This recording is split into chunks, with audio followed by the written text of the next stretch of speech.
Good evening and welcome. I'm Ben Tudelo, and I'm an associate professor in the Department of Geoscience in the Faculty of Science and the Gallagher Colloquium series lead.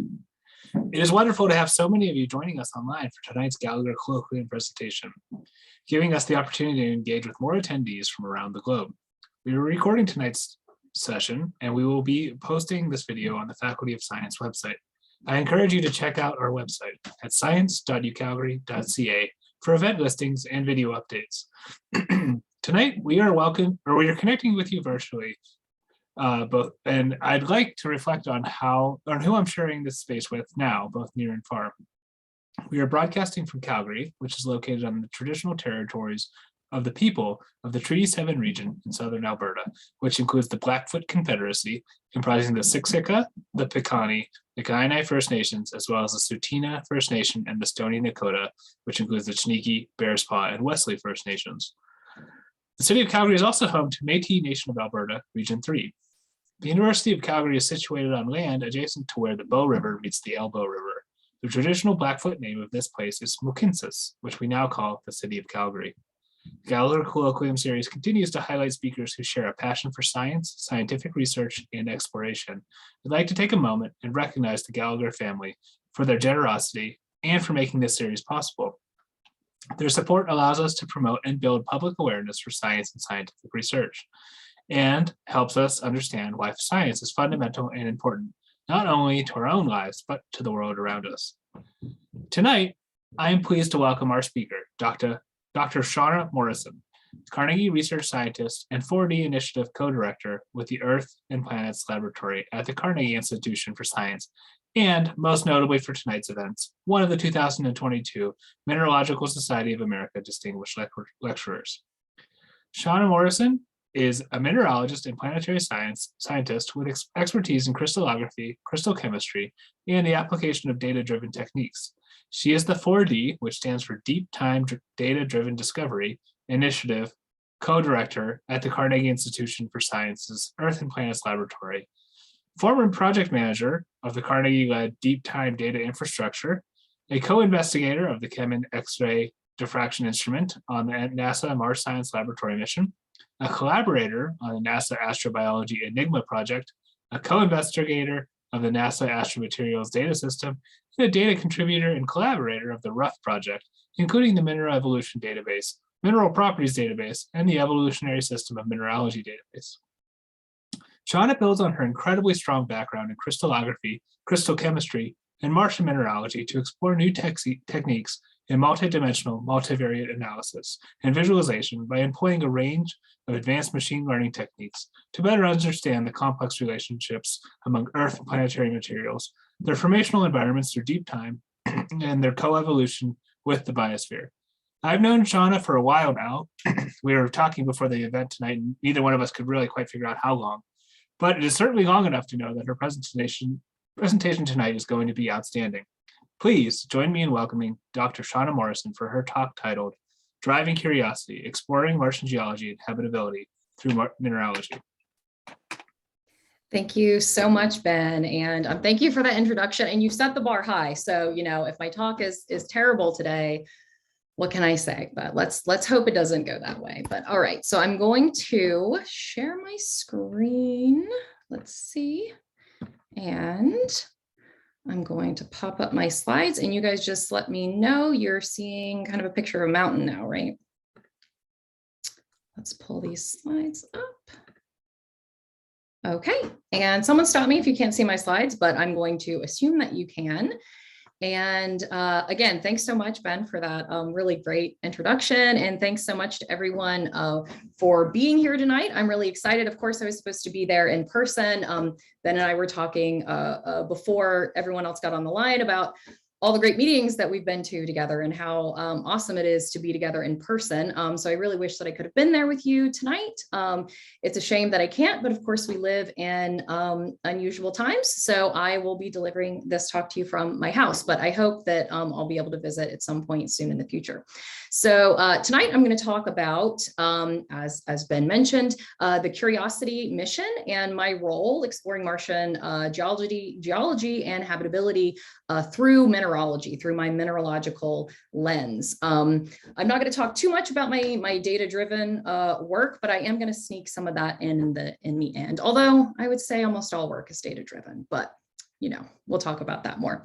So one of the first questions that I often get is, why Mars? Why do we want to study it rather than, say, focusing all of our time here on Earth, on our own planet with all of the problems and questions that we have here? So firstly, I guess I could say that it's really cool to reach beyond our planet, right? It's really cool to reach beyond ourselves. And I think that the pursuit of knowledge outside of Earth, I think actually is a very unifying pursuit. I think it's something that strikes our curiosity a lot. So that's kind of a broader thing, but I think probably the most kind of concrete, important thing is that it's the closest potentially habitable planet near us, and it's one of the most likely candidates to have once hosted life. So it had water, it had the necessary chemical building blocks. That's we call that SNOPs. That's carbon, hydrogen, nitrogen, oxygen, phosphorus, and sulfur. And it had geological cycling. So these are some of the key elements of habitability and likely the origin of life. So if we're interested in studying, the origin of life or other habitable planets in our solar system for any reason, Mars is a great option for that. The second is due to it being notable in a lot of similarities to Earth. So its overall composition, its size, its proximity to the sun. Mars is therefore an analog of early Earth. So we can study Mars to better understand what happened on our home planet billions of years ago before plate tectonics, and more importantly, life changed the way our planet looks and behaves. So it's kind of this frozen snapshot in time. So I also get asked a lot of kind of quick facts. So I'm just going to show you some of these. I'll mention a couple of them. A day on Mars is called a sol, and it's about the length of a day on Earth, but it's just 37 minutes longer. So that doesn't sound like a lot, but I'm sure we have a few people on the line who've worked on missions. Ben, maybe you've worked on a mission, I'm not sure, but we surely have some people on, and that little bit of a time difference can actually make quite a difference in your schedule. So it means that one day I'm starting at 8 a.m. and then the next day it's 8:37, and then it's a little after 9. And before you know it, I'm starting work at 11 p.m. or 3 a.m. Not that it matters all that much when you're doing, like 18-hour shifts in your first weeks post landing, but that small amount of time can make a pretty big difference in a schedule. So a Mars year is about twice as long as a year on Earth. There are some pretty big temperature swings. It can actually get reasonably warm during the summer near the equator, up to 80 F. I always love, I don't know if it gets this way in Calgary, but I love seeing the reports where it's like, it's colder in Canada than it is on Mars. I really love seeing that. So there are some times when it is truly colder in Canada than it is on Mars. Mars near the equator can actually be kind of warm. The Martian atmosphere is 95% CO2, but it's significantly thinner than Earth's atmosphere. It has less than 1% of our atmospheric density. Mars' atmosphere wasn't always this way, though. Before it lost its magnetic field, it likely had an atmosphere much more like ours that protected the surface from the sun's radiation, and it prevented water and other volatiles from evaporating and being lost to space. And I guess the last thing to mention is Mars is about half the diameter of Earth, and it has 1/3 of our gravity. So you'd feel a little bit lighter standing on the surface. So I know I'm talking to a Canadian university, but what I do is through NASA. So I'm going to talk about the NASA Mars exploration program, although the Canadian Space Agency is absolutely very involved in this and a lot of other missions. We actually held one of our Mars Science Laboratory meetings at the Canadian Space Agency, which I think is it's in Quebec, and it was Montreal. It's in Montreal, and it was so cool. The Canada arm and everything that we got to see, it was really, really neat. So the Canadian Space Agency is super involved in all of this, but I'm going to talk a little bit about the goals that NASA has. So currently for the Mars exploration program, NASA has 4 primary goals. And these are in terms of, research and exploration. And the first, of course, is life. with the goal to better understand whether or not Mars ever supported life. The second is climate, with the aim to characterize the climatic history on Mars and the associated environments and processes. The third is geology, with the goal to understand the planetary evolution and geologic history of Mars and the processes that shaped it through deep time. And lastly is humans. We want to understand how we can best prepare for human exploration, which requires a very good understanding of the terrain, the climate, the composition. We want to be able to grow those potatoes in that soil, right? And the levels of radiation on the surface. That's also really, really important. So a lot of spacecraft, including ours, has radiation detecting instruments to be able to answer that question, because it's so important. I'm just going to go through a couple of the missions. Mars exploration began nearly 60 years ago, and I just think it's really cool to kind of walk through some of the progression of what we know about Mars and the missions that we've taken there. So this began with the Mariner flyby mission launched in 1964, which captured the first up-close photographs of the Martian surface. Prior to these images, scientists really didn't know what Mars was like, and finding geologic signs that there may have been water that once flowed on the planet's surface really changed the way researchers viewed Mars, and it was now a candidate potentially for having hosted life. But at this time, of course, they had no idea that we would find such a rich geologic and aqueous history. The first landed missions were Viking 1 and 2 in the 1970s, and they provided the first photographs taken from the surface of Mars, as well as chemical analyses of Martian soil. These missions observed frost or ice on the ground during the winter. It was ultimately thought to be primarily a CO2 ice with some water ice, and they showed that Mars was essentially a much more chemically interesting and diverse place than we'd originally suspected. So you're going to kind of see a theme here. The first rover, Sojourner, which was really cute. I mean, it was quite small. It was like a shoebox with wheels, came in the mid-1990s, and it was a part of the Pathfinder mission. So that included a base station with the rover could drive out from. And it observed rounded pebbles and cobbles, which when we find that here on Earth, it forms as the result of moving water. And therefore, it suggested that during wetter, warmer times in Mars history, there may have been running water. So from this time onward, there were a string of orbiters and landers, as well as the Mars exploration rovers, Spirit and Opportunity, which launched in 2003. These twin geologists lasted much longer than anyone imagined they would. Spirit explored Gusev Crater for over 6 years, and Opportunity explored Meridiani Planum and its various craters for more than 14 years. Bear in mind, their prime mission, which is kind of like the expected lifetime, the initial funding period of their mission, was 6 months. So I think they did pretty well.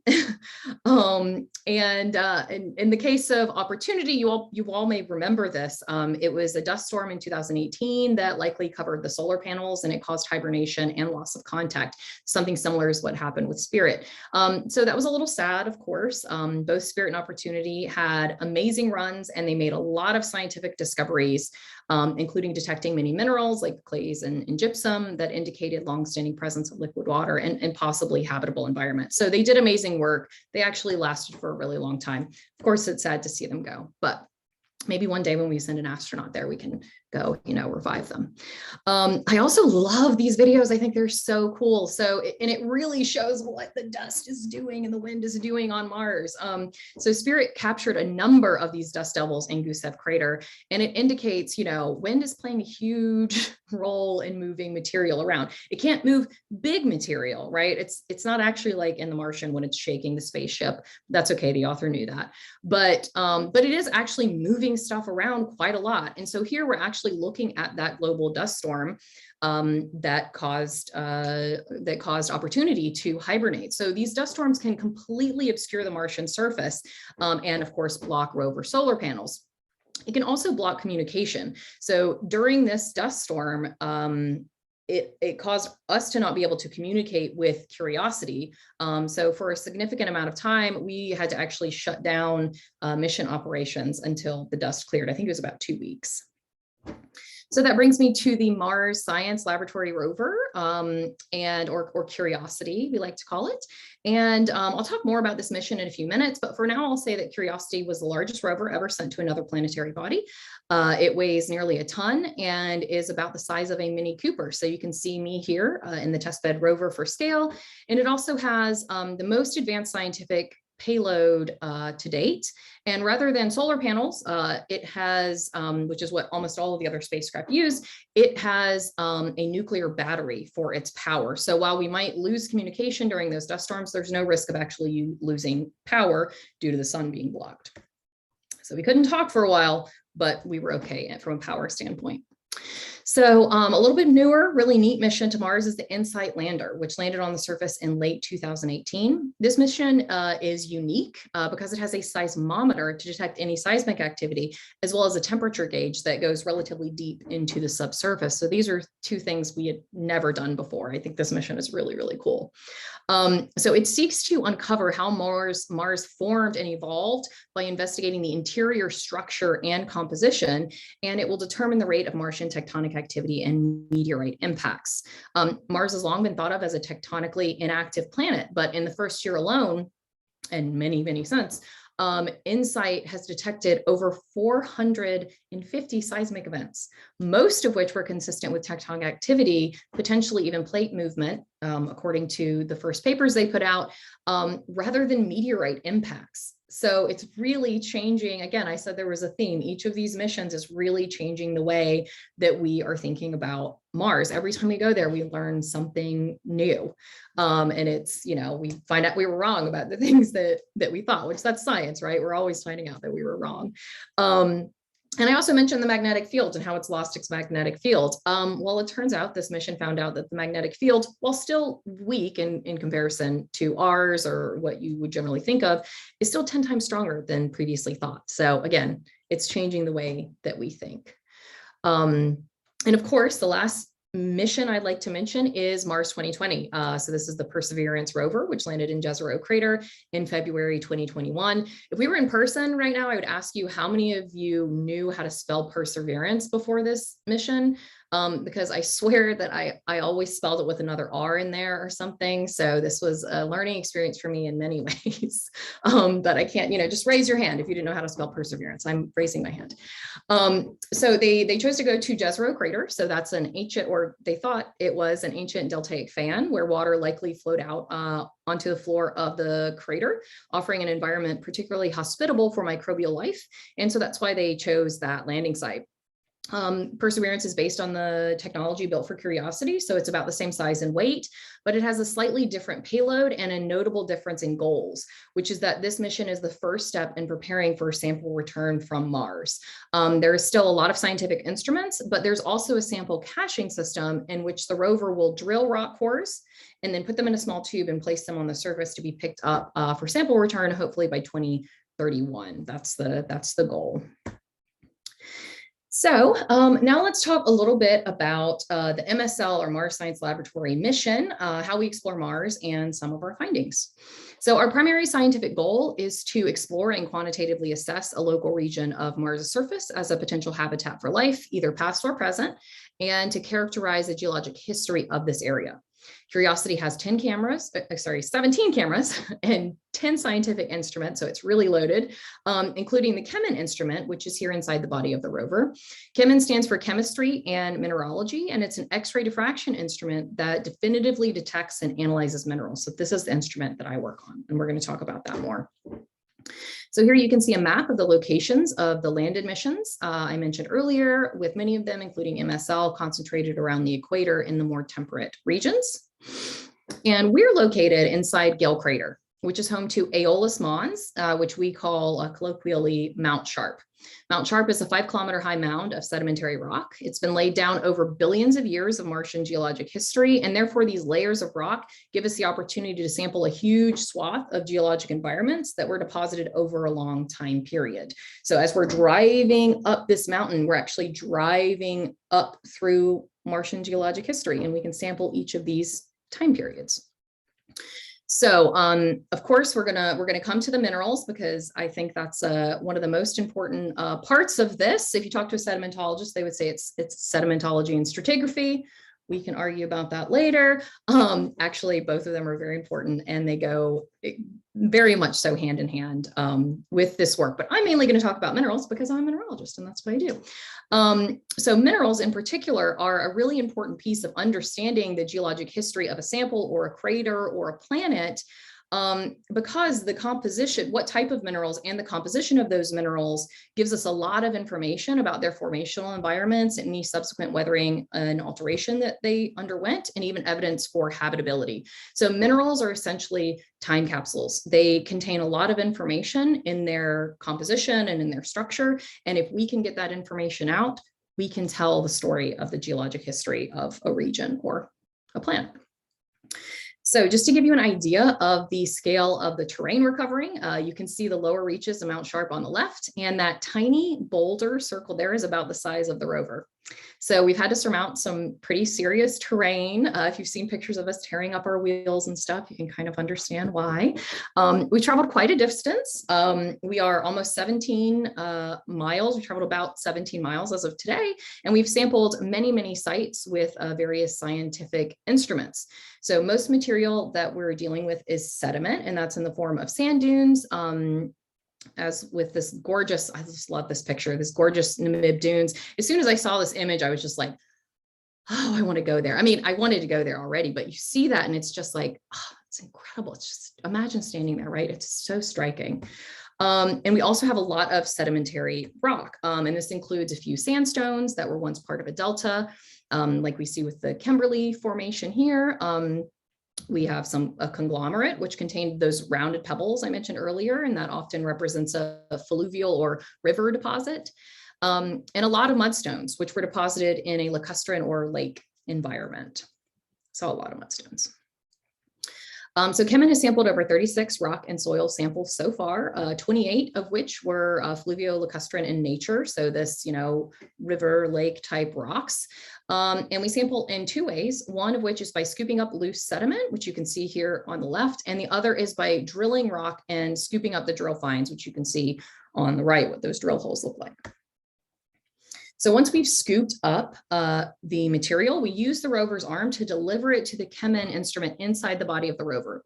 We only need a very small amount of sample, roughly the volume of a baby aspirin. So it's not a lot, you can see there in that video.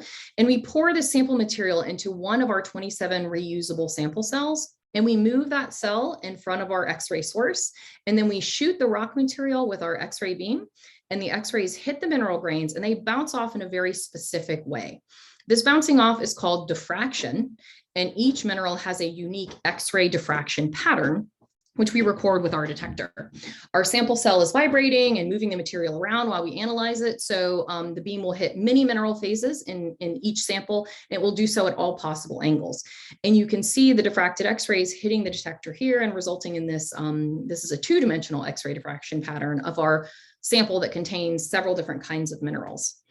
So you can see this is what our two-dimensional X-ray diffraction pattern looks like. If we convert that to a one-dimensional pattern, like the one there on the right, that's probably what you're most familiar with. If any of you have done any XRD or mineralogy, that's generally what we're working with, is that one-dimensional pattern. So each mineral has a unique pattern, like a fingerprint. So this pattern, you truly could think of it as a fingerprint, and it allows us to determine what it is, and with some detailed calibration of the instrument that I performed post-landing, and I'm not going to go into the boring math details of that, but we're able to also, well, I didn't think it was boring, to be clear, I loved it, but I won't go into that for the sake of time tonight. We're also able to tell quite precisely, actually, what the chemical composition is of the mineral species. And additionally, we're able to determine how much of each mineral is present in the sample. So the abundance, how much is there? And there's also an XRD or an XRF associated with this. So if any of you do XRF, we do have XRF data, although I'm not really going to talk about that too much today. So I've used the term mineral a lot, and many of you watching are probably familiar with what a mineral is, but I'm just going to briefly define it because it will become important for the rest of what I'm going to show you. And there's also some debate about what that actually means. There are many things you can put in there, like, is biological processes allowed in forming a mineral? I say yes, some say no. So anyway, but for tonight, I'm going to define it as a naturally occurring solid with a well-defined chemical composition, like the olivine end member you see here, that's forsterite, that's magnesium silicate, and a well-defined crystal structure, which is the arrangement of atoms that is repeated over and over again to form a crystal. So these two characteristics are entirely determined by the chemical, physical, geological, and sometimes biological environment in which they form. Meaning that if we know the chemistry and the structure, we can essentially reverse the problem and determine the formational environment, which is really useful when we're trying to characterize the geologic history and habitability of another planet, right? Okay, so what minerals has CheMin found? What does this look like? This is an overwhelming graph, so please don't even try to understand it all straight away. You'll see on the far left, we have a stratigraphic column of Gale crater with the lowest point where we began sampling at Yellowknife Bay and at the very base of the crater. And then we moved all the way up until some of the most recent samples we've taken in the Pontours member. So, and then on the right, you will see all of the drilled fluvio-lacustrine samples that have been analyzed by CheMin up to the most, like I said, recent Pontours member. So now I'm actually going to break out some of the different mineral groups so that this is a little bit more tangible, because there's a lot of things going on in that graph. So first, if we specifically isolate the igneous silicates, and I'm sorry if I'm using jargon here. So if you're not already a geologist, pardon me for just a moment. I'll talk about what some of these things mean in addition to using their jargon terms. So you'll notice that all the samples contain a significant amount of feldspar, particularly plagioclase, in all but one sample, which was a sandstone, and that's the one in the Kimberley Formation. And generally, with the exception of that sample, plagioclase is the most abundant phase throughout all of the samples. So there's no discernible trends in the feldspar content up section. So other than, this formed from a magma, it's not telling us a lot in terms of what happened over time, how it's different.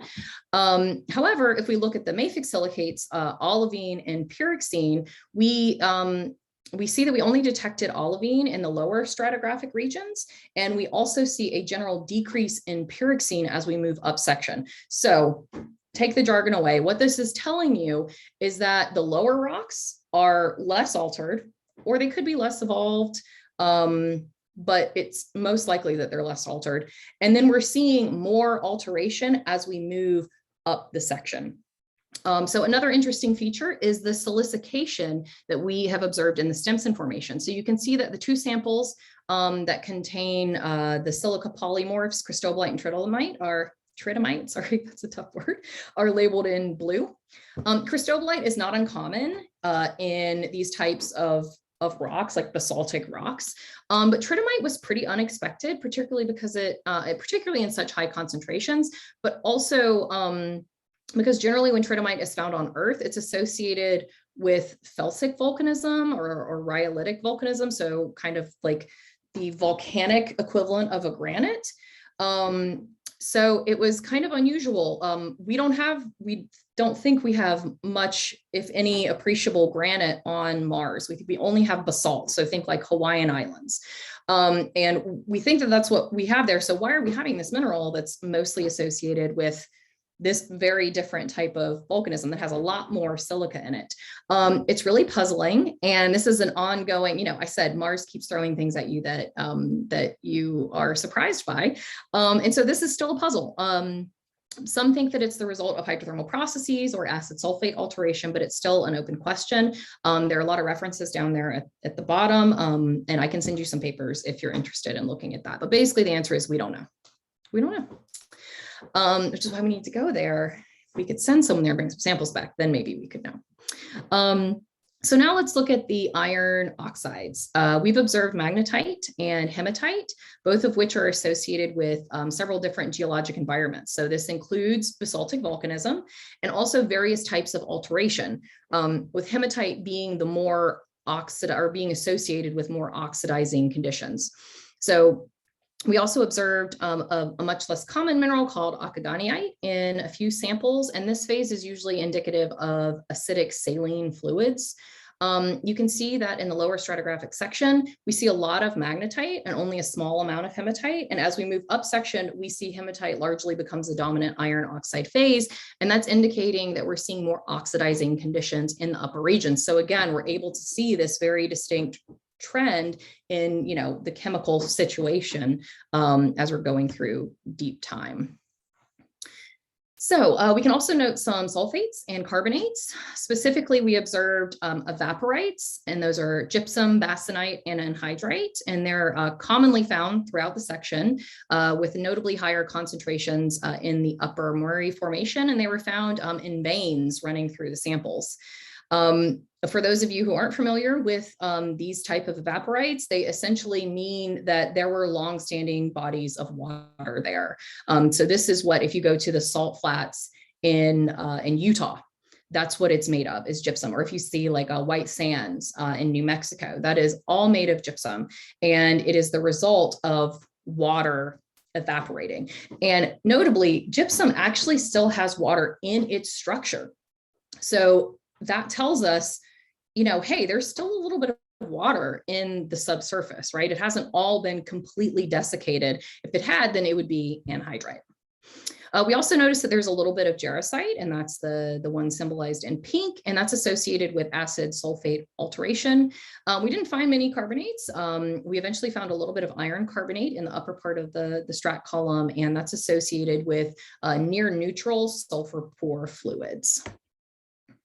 So if we come back to this overall mineralogy graph, you'll notice that most of the samples, except for the two silicified samples in the Stimson Formation, contain phyllosilicates or clay minerals, and those are shown in purple.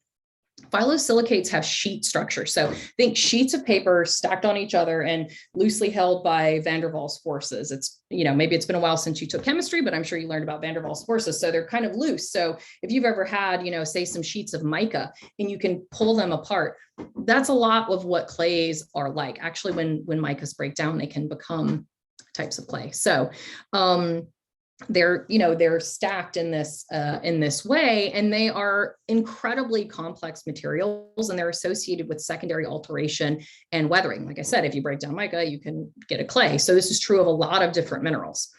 So they can tell us a lot of information if we can identify the phase and the atoms that reside between these layers. So these layers can get atoms in there, they can get organic molecules in there.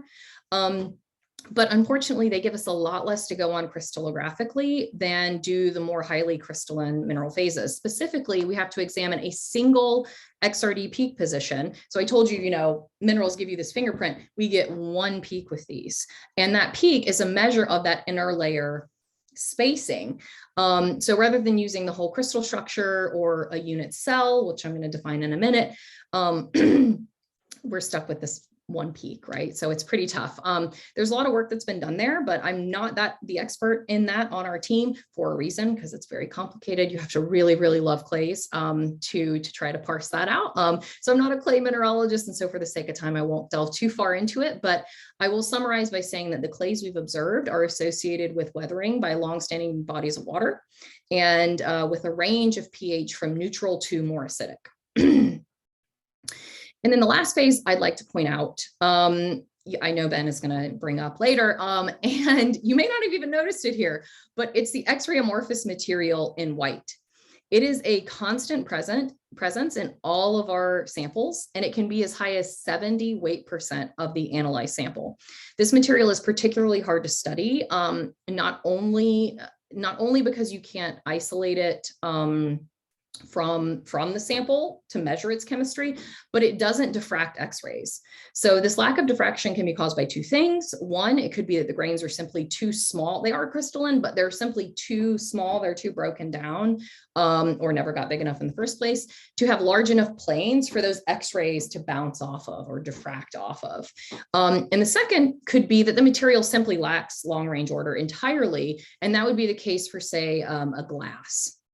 So therefore, studying these phases is really difficult, but they're important as they make up a significant amount of the material present in each sample and are likely the product of weathering, alteration, and degradation through deep time. All of the things that we want to understand, right?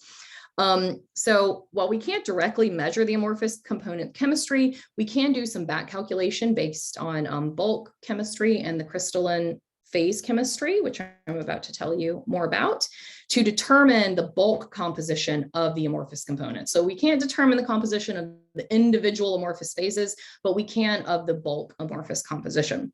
And I'll say a little bit more about that at the end, although Ben, I'm afraid I'm probably not going to give you very satisfactory answers because I don't have answers that satisfy me. But for now, we will move on to the chemical composition of the crystalline phases. So I told you this is something that we can use to calculate that amorphous. So this is stuff I really, really love doing. And so I've done quite a bit of this. And basically on Earth, we determine the chemical composition of minerals with very large and various expensive analytical equipment. So this is things like microprobes and mass specs.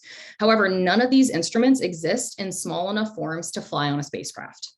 Additionally, these techniques require the isolation of an individual mineral phase of interest. So for instance, if I want to know the composition of the olivine phase in my sample, I need to isolate one or more individual grains of olivine and analyze them separately from the bulk sample. I did a lot of this sort of thing in my PhD. And if any of you have tried to isolate individual grains, you will understand sometimes these things are so small you can't see them with your eye, right? You actually have to use a microscope, and sometimes you can barely even see them with the microscope. So it's hard enough to do in a laboratory on Earth when you're dealing with fine-grained material, but it's virtually impossible to do with a robot geologist on another planet. So what we decided we can do is push our XRD instrument even farther than simple mineral phase identification. We want to know what the chemical composition is of this olivine. So we can actually use the XRD data to determine that.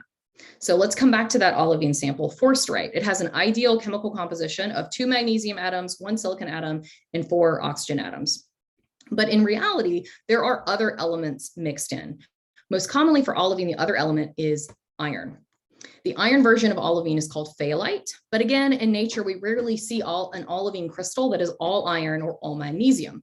What we actually see is some mixture of the two, which can tell us about the formation temperature, composition, pressure, things like that, of the magma from which it formed. So let's talk about how we do that. So here we have the crystal structure of magnesium olivine, so forsterite, and the green atoms here are magnesium, the blue are silicon, and the red are oxygen. A mineral's crystal structure is defined by its unit cell, which is that gray box that you're seeing there, and it's the crystallographic unit that is repeated over and over again in space to form this regular repeating crystal structure, or to use some more jargon, translational periodicity, if you will. This is what makes the crystal, right? And so this unit cell is defined by its dimensions, the lengths of the edges, A, B, and C, and the angles between those edges, alpha, beta, gamma, which are all 90 degrees in the case of olivine, which is why this looks two-dimensional to you instead of three-dimensional.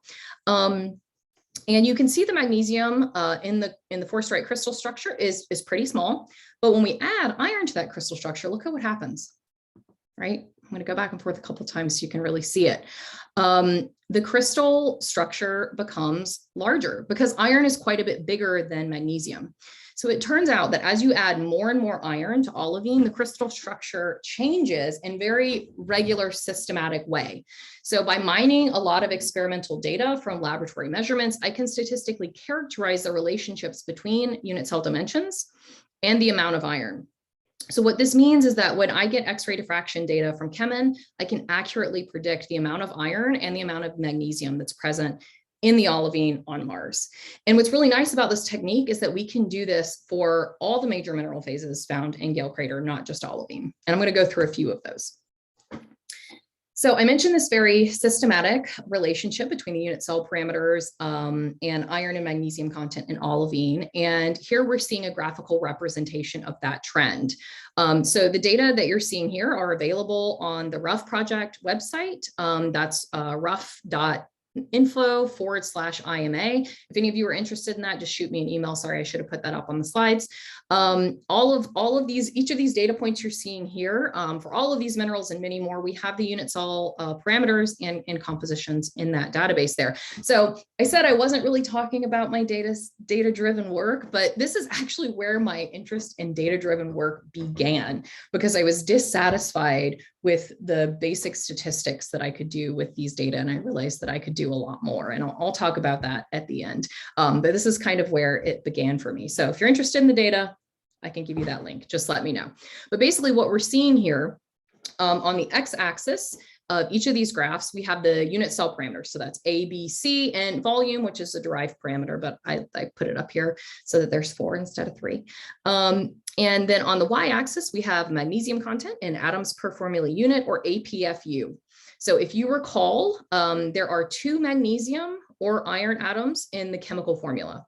So the magnesium ranges from 0, which would indicate 100% iron, and 0% magnesium, to 2 magnesium atoms per formula unit, which would indicate 100% magnesium in the sample and 0% iron. I hope that makes sense. APFU, so I'm going to keep using that throughout. And given the nearly spherical strain ellipsoid of the olivine crystal structure when substituting magnesium and iron, we could use any one of these unit cell parameter relationships to estimate the chemical composition of Martian olivine. Basically, what that means is when I put iron in, each of the cell parameters behaves in more or less the same way. However, the B unit cell parameter has a slightly higher variance, and therefore it gives us a little bit more sensitivity to that variation in magnesium and iron. So that's the one that we use. So you can basically use this equation here. You pop in the B unit cell parameter and out you get the magnesium composition. And then, of course, 2 minus the magnesium is the amount of iron, if we're assuming that this is an iron magnesium only system. So we're assuming a 2-component system here. So to illustrate the accuracy, here's a plot of the magnesium content versus the calculated magnesium content versus the observed. So you can see that the root mean squared error is 0.022 atoms per formula unit, which is pretty good. We were really, really happy with this. And we computed the root mean squared error by a 5-fold cross-validation. So that's where we split the data randomly into a training set and a testing set. So 80% training, 20% testing. And we iterated the equation 1,000 times. And then basically that's how we get that root mean squared error. And we use the same cross-validation throughout to get all of the error values. So every time you see an error value, that's how we calculate it. So here we see the compositions of olivine that were analyzed in Gale crater. The 2 scooped samples, Rocknest and Gobabev, have very similar compositions, which are much lower in magnesium than the drilled sandstone Wingina, which is, again, that Kimberley formation I mentioned. Overall, the Gale olivine contains more iron than we generally observe on Earth, which tells us one of 2 things. Either the Martian olivine crystallized at lower temperature than what we generally see on Earth, or the magma crystallized from had a significantly higher iron component than what we generally have on Earth. So here we see the compositional distribution of Martian meteorites in blue, with the range of CheMin samples in red. You'll note that there's a bimodal distribution of high and low magnesium olivines in the Martian meteorites, and that the CheMin samples trend on the lower end of the high magnesium Martian meteorites.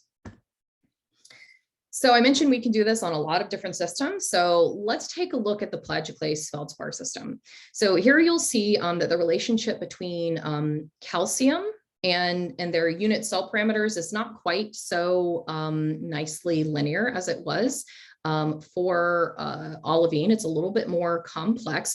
We're still sticking to a 2-component system here. So we're still assuming this is calcium, sodium plagioclase, but it's a little bit more complex. So we ended up taking a multivariate approach, and that's an expression of A, B, C, beta, and gamma. And that best character, we basically iterated on all possibilities and found that this gave us the best result for calcium composition. And again, sodium is calculated by difference. So here we can see that calculated versus observed. And once again, very similar results to the olivine. We got a root mean squared error of around 0.2 atoms per formula unit. I didn't put them all up here because there are so many of them, but here are some of the Gale crater plagioclase compositions. You'll see that there's not a huge range from around 0.3 calcium to 0.6 calcium with an average of 0.42. The windblown sediment, rock nest, and goba bed tend to have slightly higher calcium contents than the other samples. And I compared the range of Gale crater plagioclase with that of Martian meteorites and found that Gale sits squarely in the center of the Martian meteorite distribution. So now let's move on to an even more complex system. The ones I showed you before were 2-component systems. This is a 3-component chemical system. So this is the magnesium, iron, calcium pyroxenes. Adding a 3rd chemical component makes this less straightforward. And while we could still use a least squares regression approach like we did in the previous 2 examples, it's best if we treat this as an optimization or minimization problem. So here you don't need to try to look at these too much. There's a lot going on, but these are the plots of the composition, magnesium, iron, and calcium versus the unit cell parameters in the pigeonite system. So we found 3 different types of pyroxenes, two clinopyroxenes, pigeonite and augite, and 1 orthopyroxene. So most of what I'm going to show you is going to be for pigeonite, but they're all pretty similar. So I don't expect you to read these graphs, but I wanted to show them simply to illustrate that the crystallographic and chemical complexity has increased relative to the mineral systems we were looking at before. You can see some trends, but most of the trends are higher dimensional and therefore not apparent in these XY plots. And that chemical composition of pyroxenes is up there at the top, by the way. I know I'm using these jargony terms, but I try to put chemical formulas up there so you can have some idea of what these are if you're not a mineral nerd like me. So how did I tackle this problem? As I said, this is best treated as an optimization routine, and the first step of which is doing least squares regression of each unit cell parameter as a function of magnesium and calcium composition. So it's kind of turned around from the way that we were doing it before.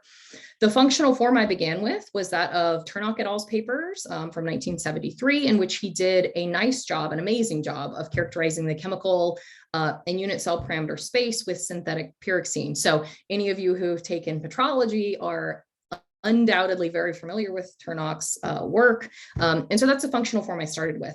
Turns out, after testing every permutation in the terms in Turnock's equations, that in order to find that best fit for each unit cell parameter, we actually didn't need all of the terms.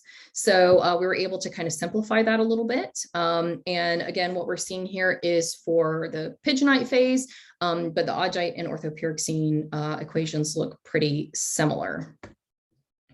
So then the next step is to minimize the equation. So we essentially want to find the smallest error between the observed unit cell parameters and the calculated unit cell parameters. The chemistry that minimizes that error is our optimal solution. So how did our algorithms perform?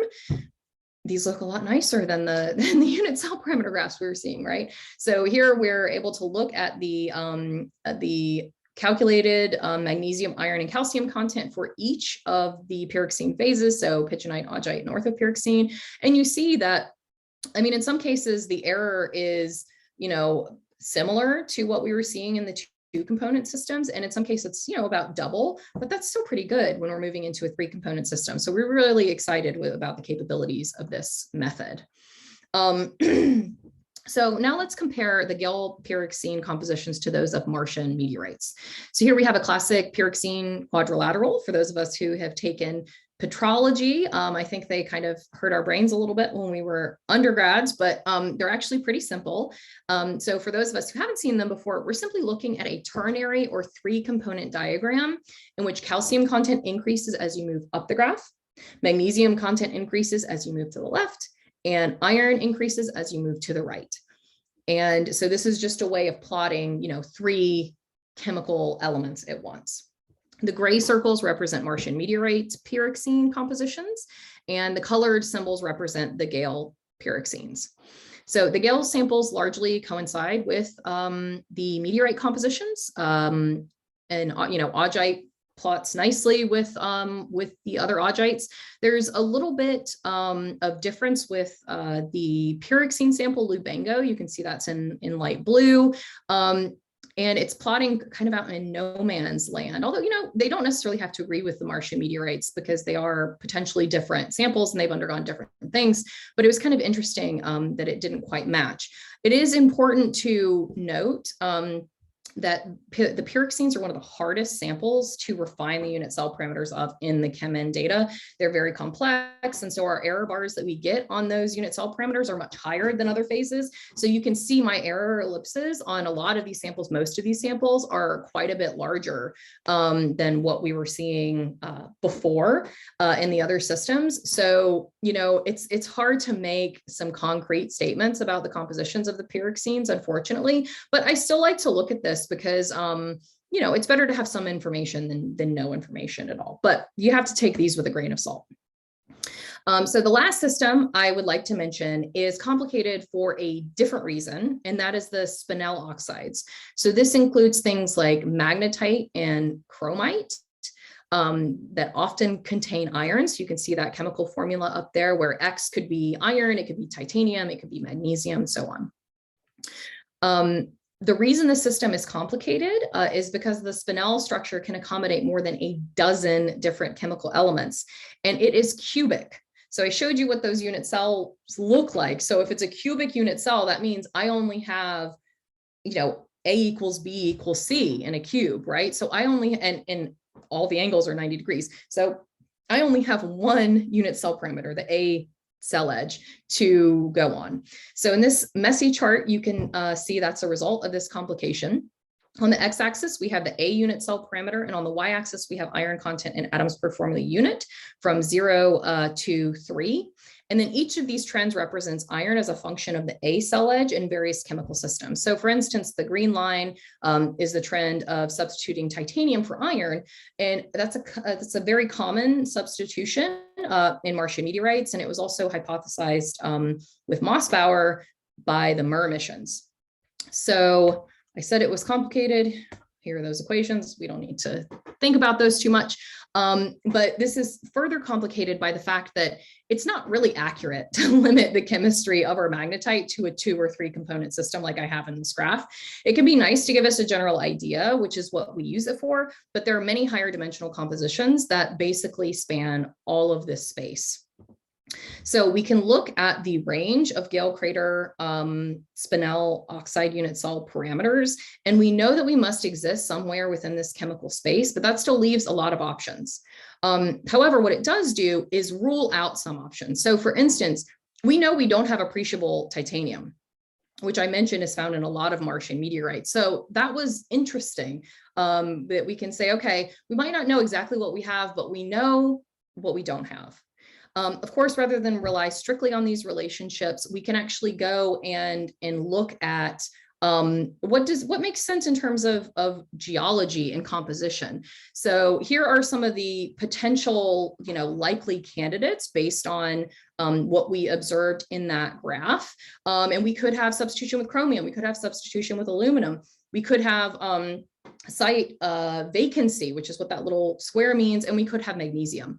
All of these are plausible. And when we think about them in terms of geology, they all could be possible.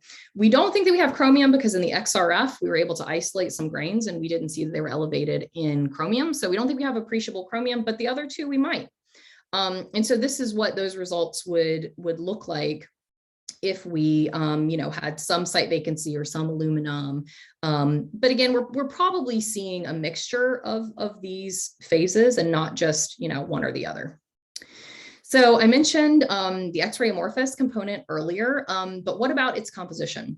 While we cannot directly measure its composition through chemical means or X-ray diffraction, that doesn't mean that we cannot determine anything about it.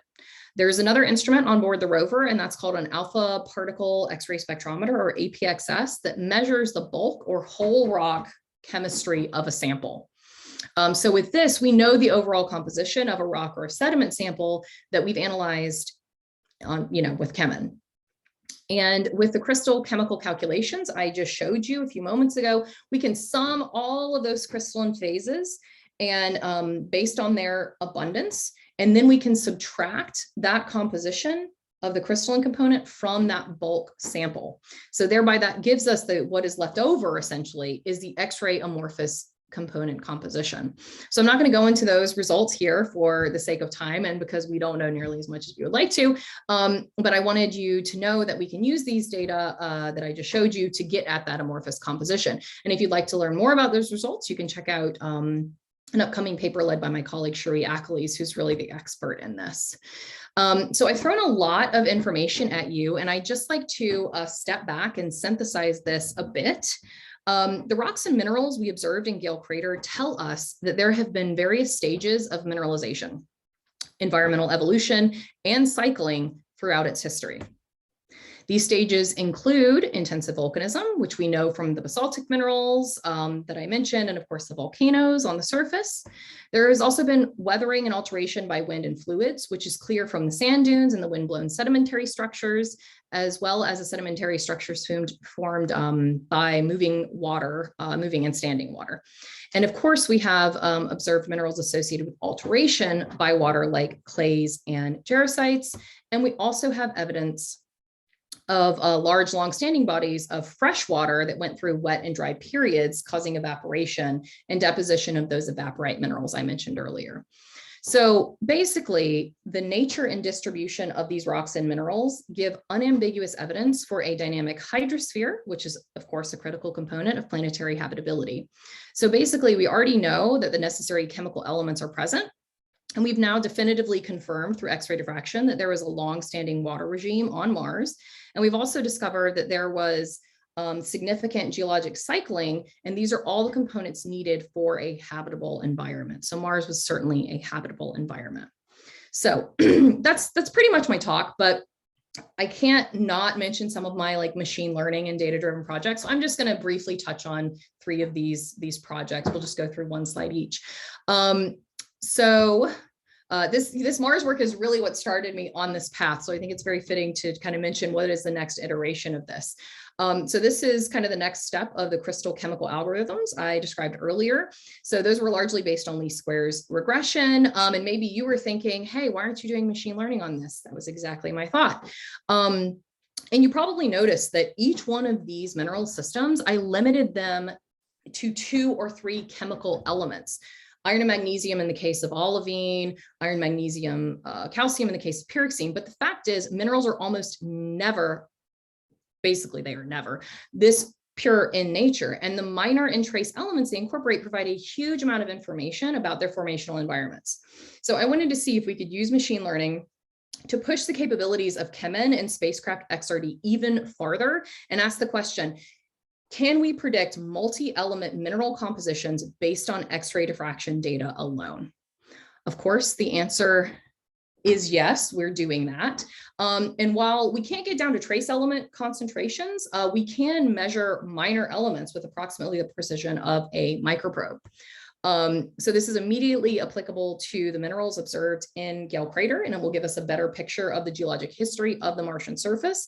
And while it will not replace high precision chemical analyses on Earth, it can allow for quick assessment of major and minor chemistry in a laboratory setting. And most importantly, looking ahead, this method could be very useful for future planetary missions in which XRD technology is employed. Essentially, we have expanded the capability of XRD such that it's now the equivalent of miniaturizing a massive microprobe and sending it out into space, which gives us a level of understanding of a planet's geologic history that is beyond any other type of instrument, anything close. So the next project I'd like to mention is mineral association analysis. So this project has a lot of different applications and questions that it can address. But the one I'd like to mention today is that we can use this machine learning tool coupled with our vast mineralogical data resources on Earth and our knowledge of Martian mineralogy to predict the location of Martian analogs on Earth's surface. Association analysis is a recommender system that characterizes multidimensional co-occurrence relationships and creates probabilistic models for future or currently unknown co-occurrences. So most of you have encountered these many times. These are algorithms used by Amazon and Netflix, who can use the purchase history of their users to be able to predict what you might want to watch or buy based on a few selections. So like them, we can apply this to mineral systems because we also have huge databases of mineral co-occurrence on Earth.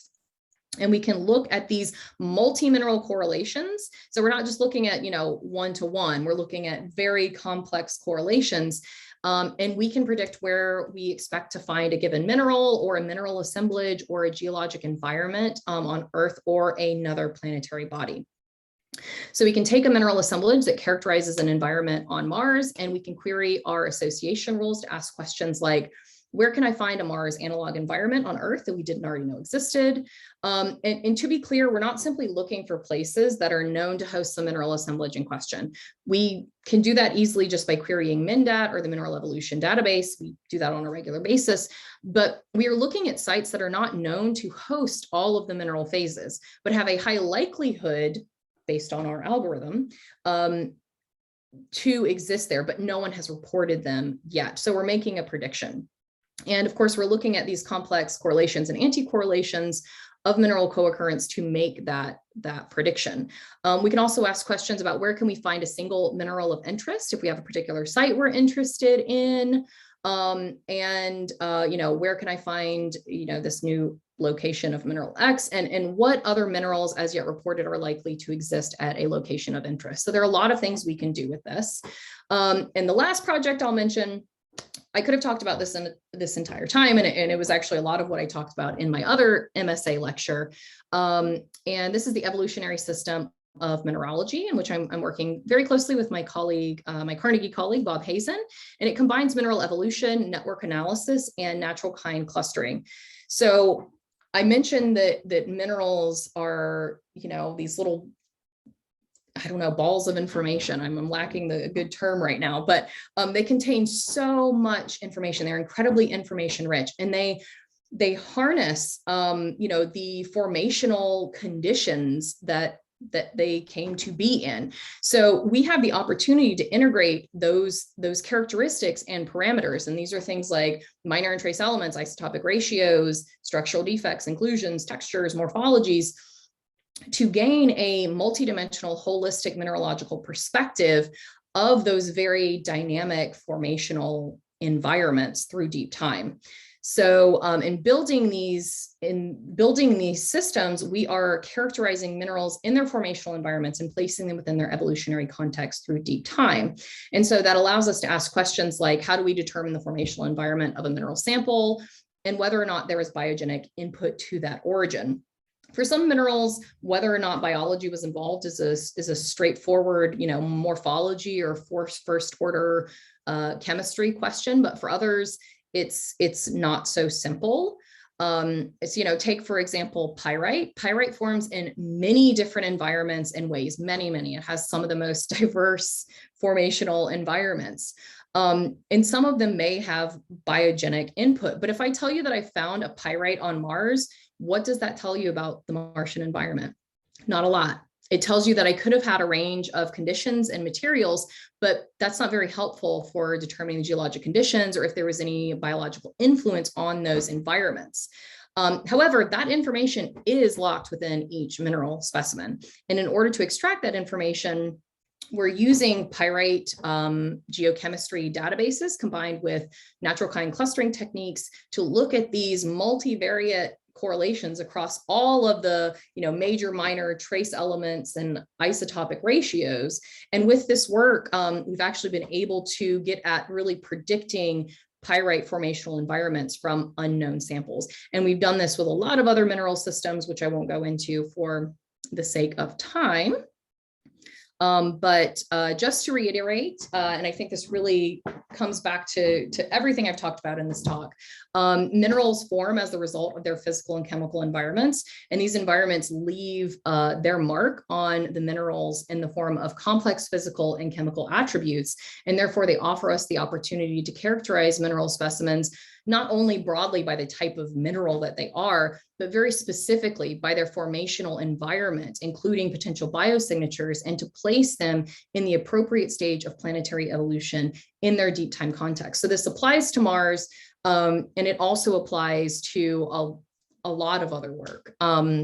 So with that, thank you so much for coming to my talk. Thank you to the Calgary folks for hosting me. Thank you so much for MSA for doing this lecture series. To all my co-authors who I really didn't get to put their names up here, but there are many of them. And of course, to the many funding agencies, particularly NASA. And yeah, thanks to you guys for listening. And with that, I can take any questions. And for anyone who's curious, this is the launch of the Curiosity rover back in 2011. That is not, that is an animation, but. Thank you very much, Shauna, for sharing your research with us tonight. I think one of the themes throughout the talk that has been so awesome to know is that the rovers have essentially been able to tell us more and more of that, the fact that we don't know what we don't know, right? Essentially, yes. As you get a more complex rovers, more complex analyses, that we learn more about essentially how little we know about the planet. Absolutely. So I know that many of you out there have questions for our speaker, and I would appreciate if you could type those into the Q&A box at the bottom of your screen. And while we appreciate all of your questions, due to time, we may not be able to answer all of them. We're going to do our best, however, and so I'm going to group similar questions together wherever possible. So I'll start out with my question that I threatened before the talk, and I'll just follow up on it now, which is softer than I might have made it out to be. So Nick Tosca, who was my postdoc supervisor and who gave the Department of Geosciences Tom Oliver lecture way back in the before time in 2019, wrote a paper based on MER data and orbiter data about what he called juvenile sediments, so essentially the preponderance of smectite, stuff that never really had the chance to get buried. And if it had been given the time and temperature during sedimentary burial, it should have and would have on Earth become illite or something more crystalline like that. Curiosity comes along and tells us essentially that, smectite, yeah, that's everywhere too. But also there's this other stuff that we don't really know what it is, what it's doing, and what it used to be or what it never became, right? And so the potential here for unlocking secrets about the Earth's past are enormous. And if these amorphous materials are really potentially the key to that, they're the key to understanding water and how long water was there, or if that water was even habitable, if they might have had very different chemistry than we'd expect. So what are you excited about with the Curiosity being extended, Curiosity rover mission being extended, and also potentially with Perseverance going, and now it has a Raman spectrometer as well to potentially learn about these amorphous materials? Yeah, so I'm excited for us to keep gathering this chemical data. We can use machine learning to kind of start honing in a little bit on, what some of the likely phases could be here. Kind of like a mass calculation, but it's tough with the instrumentation that we have. To be fair, it's tough on Earth, right? I mean, this is a hard problem, even on Earth. People who study, clays, like, bless them. People who study amorphous material, oh my goodness. I remember, the only time I've ever been yelled at a meeting was a man who was very angry. He was yelling at all of the speakers about amorphous material. And he came to my talk, which had nothing to do with Mars or amorphous material. And and at the end he stood up and he yelled at me about amorphous materials. And I just said to him, yeah, man, like, I'm with you. I get the frustration. Like, yes, we should be including these things. We should be studying these things. Tell me how. And I will. So there are some people who are doing some of this kind of work, Dick Morris and Liz Rampey, who are on the MSL mission and on the CheMin team. They do a lot of this work in the laboratory, but it's really tough. So, I'm excited with the Perseverance payload. They have this XRF, the Pixel instrument is an XRF that has a grid that you can lay down on the sample, and you can basically figure out the composition via XRF of an entire grid. And they can correlate that with some of the other instrumentation. You mentioned Raman. So Raman, for those of you who don't know, is also a really good tool. It can't identify all mineral species, but it can identify a lot of them. There are certain structures that it can identify. I actually haven't looked at the the data to see how well it's done with dealing with the dust cover. Small particle sizes are really a problem generally for ramen. So I don't know exactly, I'm not on that mission. So I don't know exactly what they've done to get around that. But, you know, if they have been able to get around that, that can potentially give us a lot of information. One of the issues, however, is that if very small particle sizes are a problem for this, which I expect they are, these are probably going to be smaller, significantly smaller than their beam size, this amorphous material. It's likely very, very, very fine grained. So it's like, maybe if you get a kind of a bunch of it together in one place, you might be able to start figuring some things out there, but it's going to be tough for XRF or Raman to tell us a ton about that. So really for me, it's sample return. It's either technological advancement that allows us to be able to understand and analyze these samples in a different, smarter way, or it's bringing these samples back to be able to study them in more detail in the laboratory, where I think we're really going to make some progress. And again, that it's, you know, the fine grained nature, I think, is a lot of the problem. But I completely agree with you. They probably hold more information than all of the crystalline materials about what happened there. And so they're really, really important. So I find them to be both exciting and very frustrating materials, basically. I think I'm totally on the same page with you. So a question from the audience, this is from Tom Gallagher, the namesake of tonight's lecture. Why is there so little quartz in the sandstone samples? Is it indicative of a lack of reworking by water? That's a great question. So there is a tiny bit of quartz, but often you need, in order to form appreciable quartz, you really need to have had plate tectonics and a pretty evolved magma system. So you need to be able to get to beyond rocks like basalt and get into rocks like granite, things that are forming our continents. And Mars just really doesn't have that, not in any appreciable amount. They hypothesize that there are some like places where there may be some kind of felsic granitic stuff, but it's not a lot.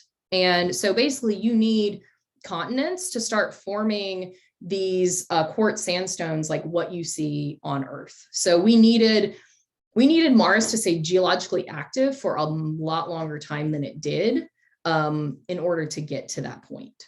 Yeah, we do see a little bit. There is a little bit. So I think in other words, you're saying that these aren't your grandfather's sandstones, right?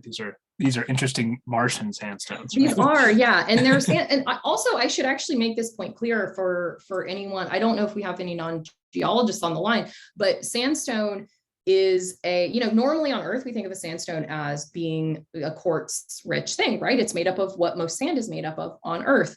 But sandstone it's a sedimentology term, and it's actually about grain size. So you could have a sandstone made of, different kinds of minerals. So you can have a sandstone that's mostly made of alkali feldspar, which is what was the case in the sandstones that we're seeing on Mars. And it's just a grain size thing. So when we say it's a sandstone, it means it has slightly larger grains than we say it's a mudstone. Mudstones have smaller grains, like clay-sized grains versus these quartz crystal sized grains. So I think that the term sandstone implies quartz, but it doesn't actually have to mean quartz. So in our case, it was mostly alkali feldspar. Yeah, and so that's consistent with my own introduction to the Martian literature and understanding geochemical processes on Mars. Essentially, you need to just recalibrate your intuition. It's just like whatever you thought before needs to be thought of differently now. That's a great way to say it. Yeah. Yeah. So I was intrigued by your machine learning discussion about the Mars analogs, like trying to find Mars analogs on Earth. And I find, there's analogs that are good at one thing, but not perhaps good at the other thing, right? So maybe they're good at understanding igneous processes, but not necessarily sedimentary processes. Yeah. So how are you getting at that problem? Like, what are people looking for? What's the value structure in the machine learning for picking different places as analogs? Yeah, well, I mean, you're going to have that problem, right? And I think really where you can start to get around that problem is to look well, and the data has to be, I shouldn't get into that, but the data needs to be structured in a way where you can query stuff that is co-located, but not necessarily formed in the same geologic event, right? So that's important, because when we're talking about this combination of where you do have some igneous material that has then been weathered and undergone these sedimentary processes, if you want something that is co-located, you want to make sure that your database is such that you have co-location and not just deposition or formation, which we have. We can do it both ways. And basically what I would do in that case is say, okay, here are the sedimentary mineral, here are the 3 sedimentary minerals that I think are essential to the environment that I'm looking for. And, if you want something where there actually are still some igneous minerals around, then you could include that in the model. If you're wanting something where, this is such a weathered situation where, they're all gone, they're not visible, but you could potentially be looking for very precise, this very specific type of sedimentary mineral that is obviously the direct formation of weathering of olivine or whatever. So you could be really specific, or you could look at combinations of minerals that would do that. But it's a problem. I mean, Mars isn't Earth, Earth isn't Mars, right? So it's going to be a problem with finding these ways to get around that, because there is no perfect Mars analog on Earth, right? There just isn't. But if there are things that are particularly important to your study that you're interested in, and we can look at that in mineralogical terms, we can query that. Now, that said, in the future, when there are more hours in the day, or, someone gives me some more grants and I can get some postdocs on this, we'll add other components to these models. So it doesn't have to only be mineralogy, right? We could start adding geochemical information. We could start adding, any other parameter that you can think of in terms of, tectonic environment, is there, even ground cover. So there have been some interesting studies where they've looked at ground cover as an indicator of what mineral or geochemistry is beneath it. So you can actually put a lot of interesting things into this model. It's really like, Amazon building up its user database. So the base data is the purchases, right? But you also have demographic information. They know where we live. They know how old we are. They know what TV shows we watch and things like this. And so that demographic information, or in this case, let's say geologic or geochemical information, can really help potentially pinpoint some of the things that you're looking for. We're not there yet. But if I could have more hours in the day, I could be there soon. Fair enough. Well, I think you're doing plenty right now, Shauna. So Kristen Bates, our Dean of the Faculty of Science, has a question for you. She says, just because no one has asked the question, we all want to know, is there life on Mars? How can the next rover be adapted to really answer that question and looking for proteins, lipids, and so on? I love that question. If you ask me, so first of all, let me zoom out a little bit. Is there life in the universe? Do I think there's life in the universe? I think unequivocally, yes. I think that it's unlikely that we're the only place with life. Mars, yeah, I think that there probably might have been some microbial life at some point. I'm a little bit less certain. And that's actually a lot of the work that I do is aiming towards answering that question.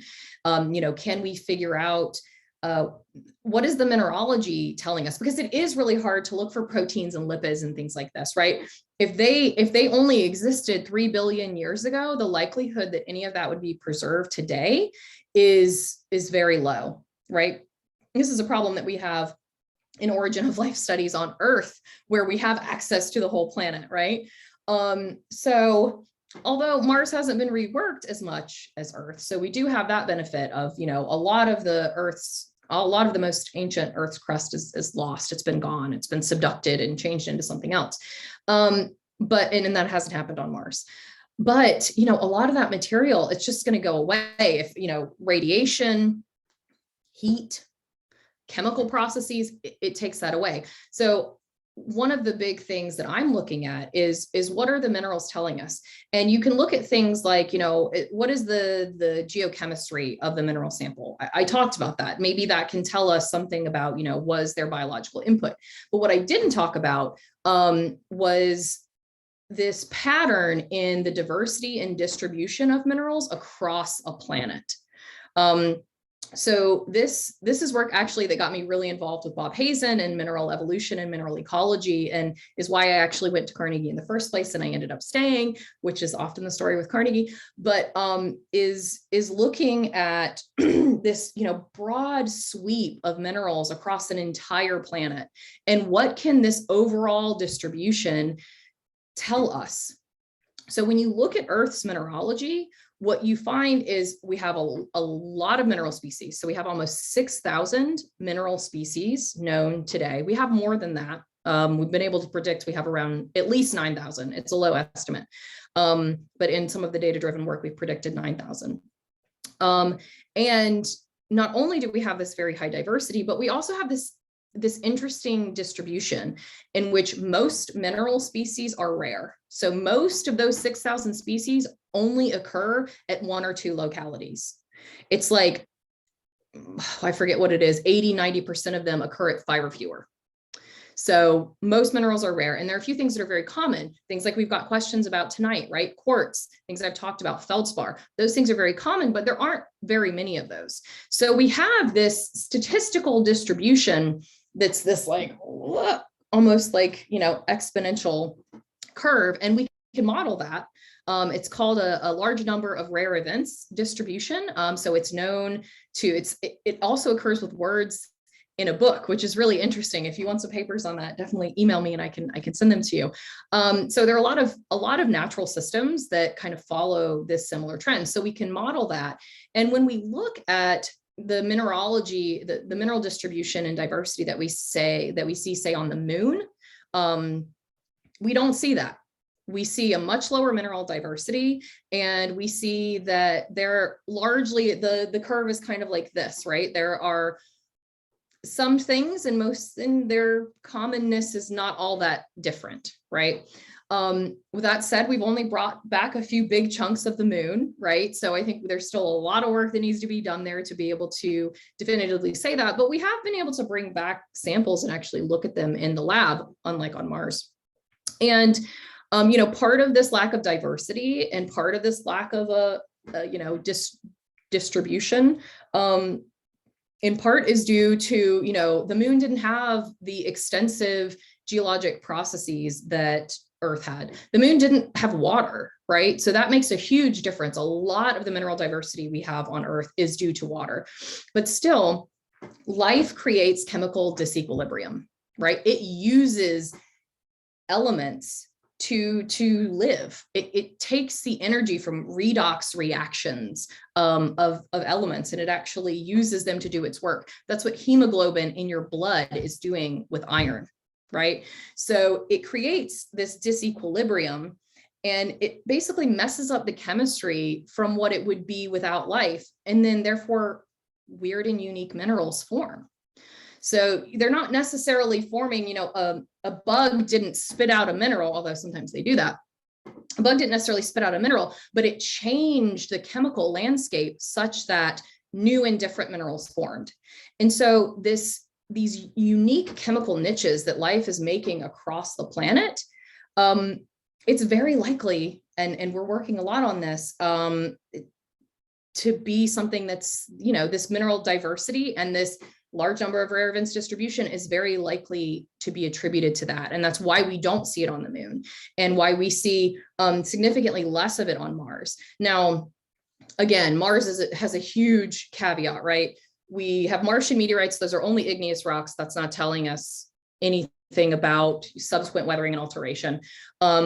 We've only been on a couple places on the surface with rovers. We need a lot of sample return before we can start really saying that we fully understand the mineralogy of Mars. Like we don't fully understand the mineralogy of Earth, right? Like we certainly don't understand it of Mars.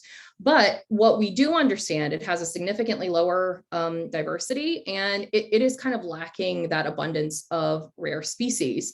Not to the extent that the moon is, but it doesn't look exactly like Earth. So what that is telling me is, if that can be trusted to be accurate, which I think is probably pretty close, is that, there could have been life, but it definitely didn't proliferate like it did on our planet.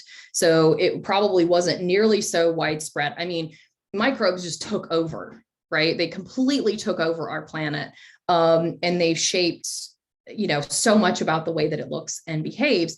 And so that probably didn't happen on Mars. But that doesn't mean that there wasn't some life there. So I do think that there probably was. To answer the question of, how do we, better design our missions in the future, to answer that question, I think they've been very, since the Viking missions, where there was the one life detection experiment. And I learned something interesting about this a few weeks ago. The Viking experiment, some of you may be familiar with, was kind of, it was always told to me like it was a failure and like it was a false positive and it was this sort of scandal. And what I learned recently was that the person who designed the experiment, it was a 2-component experiment. And like right before launch, the engineers said, nope, we can't have this other component. It doesn't work with the engineering constraints. It's gone. So there was only half of the experiment. And, you could make some observations, some strong observations, but you couldn't have the full confirmation without the other component. I don't remember all of the details, but it was just very, having worked on missions, you kind of know what that's like, where it's like at the last minute, they're like pulling the plug and they're like, no, you can't do that. And it's like, no, for us scientists who, just expect everything to work flawlessly without us actually having to do the hard engineering work to make that happen. But since then, so that was kind of considered a failure, although I think perhaps it should have been considered an engineering failure and not necessarily a science failure the way that it was. There's, they kind of shied away from these direct life observations. Again, recognizing, physical parts of life is hard to do in such old materials.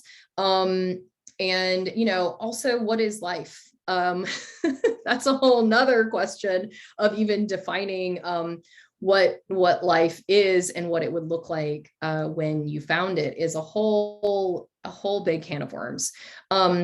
So for me, I think the most important thing is probably sample return, and to be able to get some of these samples in labs and be able to study their complex chemistries in more detail, to be able to figure out, we can determine, we found methane and things like that. So we can determine some of the organic molecules that exist, but it'd be nice to be able to do some more in-depth studies in the lab. So I'm a big proponent of sample return.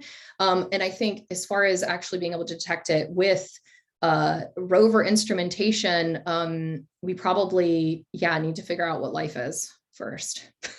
Because I don't know that the evidence of what we consider to be life is actually still going to be present and detectable, which is why I kind of don't even think about that, right? I think about minerals, these kind of like agnostic, well, I shouldn't even say agnostic, but, a kind of, a little bit removed, let's say, things that are likely to have not deteriorated.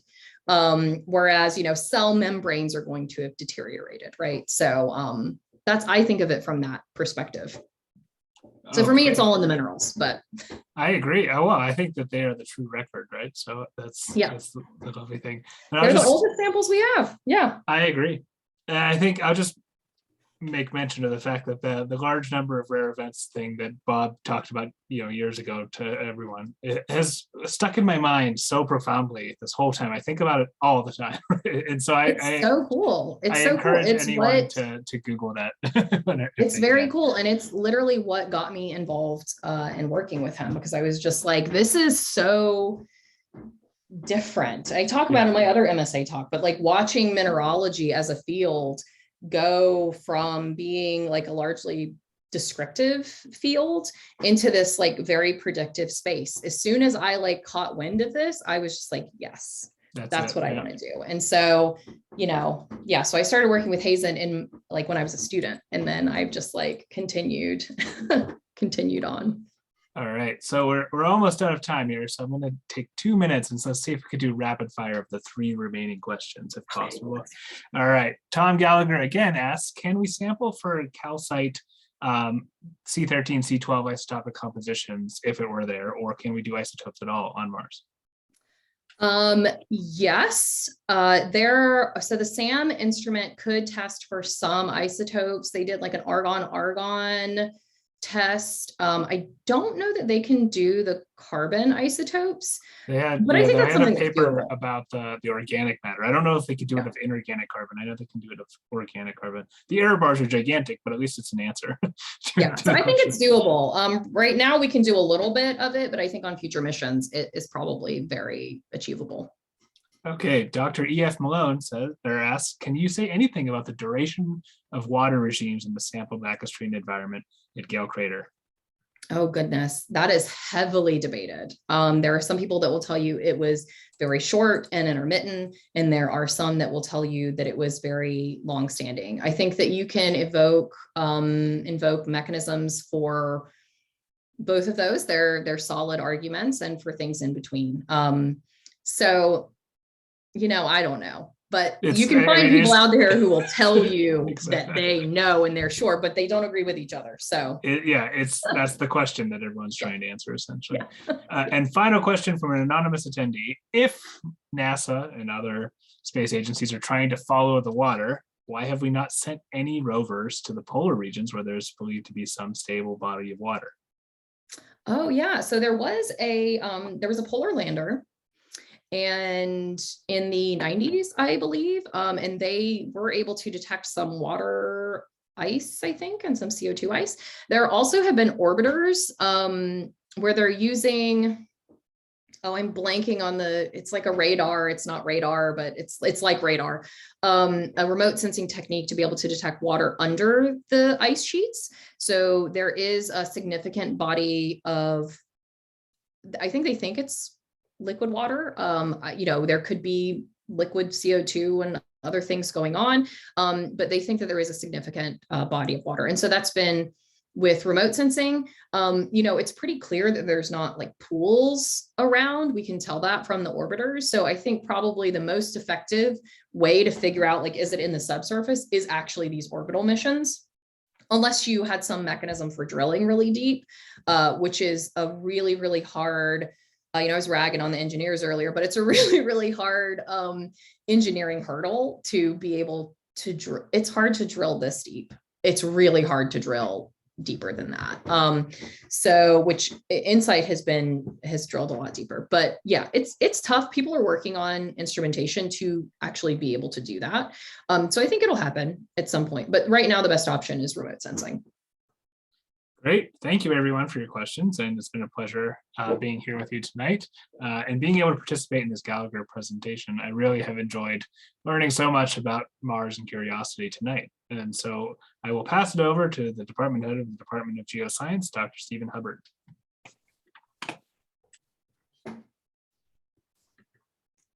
Hi, everyone. And again, thanks for being here. Again, I think it's safe to say this Gallagher talk series has proven to be an exceptional way for our faculty to engage with our community and share world-class, broad interest geoscience research. This presentation hit the mark on every level. Dr. Morrison, thank you so much for spending your evening with us and telling us about your fascinating work. Before you all leave, I do want to let you know about a couple April events that you might be interested in attending online. Friday, April 8th, the Faculty of Science is hosting a half-day research webinar, Waves, Widgets, and Socially Desirable Technologies Challenges of Ocean CDR. On Thursday, April 14th, our Environmental Science program is hosting its annual year-end research open house and Elizabeth Dixon Symposium. Our senior science students will be presenting their research related to water, food, and energy from local and global perspectives. If you haven't been receiving our emails about this series and would like to subscribe, please do email us at scialumni@ucalgary.ca. And we've shared the links to these events in our email and our email address in the chat, you'll see. We've also shared the link to our faculty's donate page. While we receive our core funding from the provincial government, much of the extra support for our students and researchers or events like this one are made possible through individual and corporate gifts. gifts of $10 or $20 add up quickly and make a real impact. So please do consider that option. Lastly, when you see our event survey in your inbox, please take a moment to fill it out. Your feedback is important and we want to hear from you. Again, thank you for joining us tonight. This is the final Gallagher Colloquium presentation for the term, but we will be back in the fall with a new lineup of speakers. I want to tip my hat to Ben Tutelo for leading us through a great series and recruiting a number of amazing speakers like Dr. Morrison here tonight. We will share the fall 2022 series details once we have them finalized. Enjoy the rest of your evening. Thank you.